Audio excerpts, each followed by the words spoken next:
নমস্কাৰ বন্ধুসকল, মোৰ নাম বকুল ৰাভা। আজি মই এই ভিডিঅ'ত আপোনালোকক জনাম যে এইমাত্ৰ হৈ যোৱা উজনি অসমৰ বানপানীত কিমান মানুহে ডনেশ্যন দিছে, কোনে ডনেশ্যন দিছে, এইবোৰ বিষয়ে আপোনালোকক জনাম।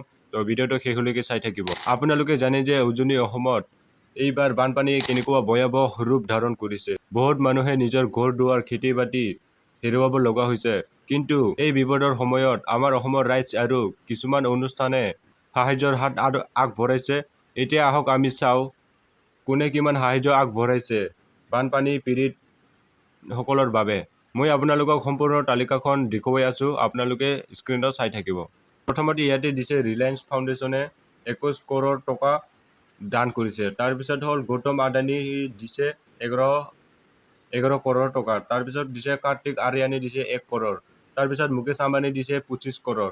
তাৰপিছত বাদৰুদ্দিন আজমলে দিছে ইয়াতে 2 কৰোৰ। তাৰপিছত অল আছাম MLA দিছে 72 লাখ। তাৰপিছত দিছে ট্ৰিগাৰ্ড ইনচান ইউটিউবাৰে দিছে 70 লাখ। তাৰপিছত কেৰেমেনিটি ইউটিউবাৰ দিছে 15 লাখ টকা। তাৰপিছত শাহজান জিন্দালে দিছে 5 কৰোৰ। তাৰপিছত আৰিয়ান কেলবিনি দিছে 19 লাখ। তাৰপিছত আয়ুষ্মান খুৰানা দিছে 11 লাখ। তাৰপিছত গুৰু ৰান্ধৱে দিছে 5 লাখ।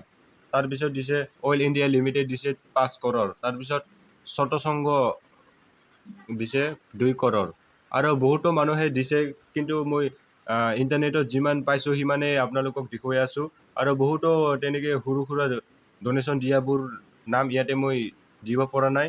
আৰু বহুত মানুহে বানপানীৰ স্থানত গৈ পেলাই বহুতো সাহায্য দিছে, বহুতো খাদ্য দিছে, থাকিবলৈ ঘৰ দিছে, আৰু তেনেকৈ কাপোৰ কানিবোৰ দিছে। এইবোৰ মই আপোনালোকক ইয়াতে ভিডিঅ'ত দেখুৱাব নোৱাৰিলোঁ। সেইবোৰ আপোনালোকে ছ'চিয়েল মিডিয়াত ইনষ্টাগ্ৰাম আৰু ফেচবুকত বহুতো দেখা পাই আছে।